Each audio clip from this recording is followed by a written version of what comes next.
علیہ وآلہ وسلم نے ارشاد فرمایا کہ منافق کی 4 نشانیاں ہیں۔ منافق کا درجہ کافر سے بدتر ہے۔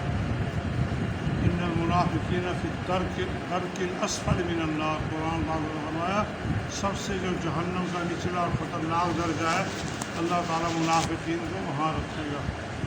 آپ نے فرمایا منافق کی 4 نشانیاں ہیں، اگر چاروں اس کے اندر موجود ہیں تو پکا منافق ہے۔ اگر کوئی ایک علامت بھی ہے تو نفاق کی، منافق ہونے کی علامت نشانی موجود ہے اس کے اندر۔ فرمایا پہلی اذا حدث کذب، بات کرتا ہے جھوٹ بولتا ہے۔ جھوٹ بولنا، گناہ کی بنیاد جھوٹ، اور سب سے زیادہ نفرت اللہ کے نبی علیہ السلام کو جھوٹ سے تھی۔ آپ کو جب پتہ تھا فلاں کو بندہ جھوٹ بولتا ہے، آپ اس سے بات نہیں کرتے تھے جب تک آپ کو پتہ نہیں چل جاتا کہ اس نے توبہ کر لی ہے۔ نفرت کرتے تھے اس بندے سے جو جھوٹ بولتا ہے۔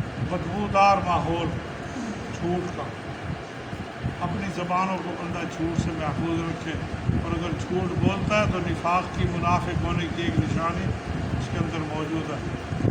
اذا وعد اخلف، وعدہ کرتا ہے تو اس کی خلاف ورزی کرتا ہے۔ وعدے کی خلاف ورزی کرنا یہ بھی نفاق کی علامت ہے۔ اس سے بھی انسان کو کوشش کرنا چاہیے، وعدہ کرتے ہوئے بندے کو سوچنا چاہیے، وعدے کو پورا کرتے ہوئے نہیں سوچنا چاہیے۔ وعدے کی خلاف ورزی کرنا یہ نفاق کی دوسری نشانی ہے۔ اذا اؤتمن خان، اور امانت اگر کوئی چیز دی جائے، رکھی جائے تو اس میں خیانت کرتا ہے، یہ بھی منافق کی نشانی ہے۔ امانت خالی مال کی نہیں ہوتی، وعدے کی بھی امانت ہوتی ہے، زبان کی بھی، مشورے کی بھی امانت ہوتی ہے۔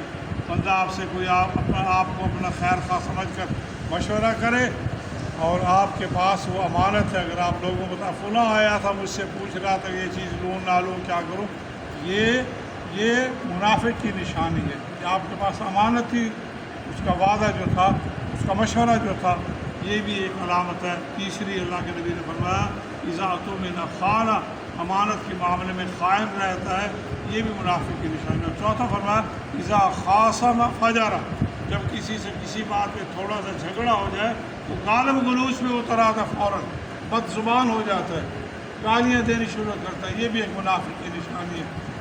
مسلمان کی یہ نشانی نہیں ہے۔ مسلمان تو وہ ہے، اللہ کے نبی فرمایا المسلم من سلم المسلمون من لسانہ ویدہ، مسلمان تو وہ ہے جس کی زبان سے اور جس کے ہاتھ سے دوسرے مسلمان محفوظ ہوں۔ بہت سارے معاملات انسان کی زبان کے ساتھ جڑے ہوئے ہیں۔ ایک صحابی کو نے پوچھا یا رسول اللہ، کیا ہماری زبانوں کی وجہ سے اللہ تعالیٰ پوچھے گا؟ آپ نے فرمایا تیری ماں تجھے روئے، سب سے زیادہ لوگ جہنم میں اس زبان کی وجہ سے جائیں گے۔ تو زبان کی حفاظت کرنا بڑی عبادت ہے۔ بندہ جھوٹ بولتا ہے زبان کے ساتھ بولتا ہے، غیبت کرتا ہے تو زبان کے ساتھ کرتا ہے۔ تو یہ منافق کی 4 نشانیاں بتلائیں، کوشش کرے ہم ان چاروں کو اپنے جسم سے، اپنی زندگی سے نکال دیں۔ نہ جھوٹ بولے، نہ کسی کے ساتھ وعدہ خلافی کرے، امانت کے معاملے میں خیانت نہ کرے، جھگڑا ہو جائے تو صبر کر لے، غالب گلوچ پہ نہ اترے۔ اللہ کے نبی کو ایک شخص گالیاں دے رہا تھا، حضرت ابوبکر صدیق صاحب تھے رضی اللہ تعالیٰ، آپ تو جواب نہیں دیتے تھے کبھی بھی کسی کو گالی کا۔ حضرت ابوبکر نے بھی جواب، کچھ دیر کے بعد صبر نہ ہوا تو حضرت ابوبکر صدیق نے اس کو گالی کا جواب گالی سے دیا۔ آپ نے فرمایا ابوبکر تو نے یہ کیا کیا؟ اس کو تو فرشتے جواب دے رہے تھے گالی کا، جب تو نے جواب دینا شروع کیا تو فرشتے چھوڑ کر چلے گئے کہ تم لڑ لو تم آپس کے اندر۔ تو بندہ جب جواب نہیں دیتا تو اس کی طرف سے فرشتے جواب دیتے ہیں۔ کوشش کرنی چاہیے بندہ اپنی زبان کی حفاظت کرے اور ان 4 بیماریوں کو اپنے جسم سے الگ کر دے، تاکہ منافق کی نشانیاں انسان کے پاس ہونی ہی نہیں چاہیے۔ اللہ تعالیٰ ہمیں عمل کے توفیق دے۔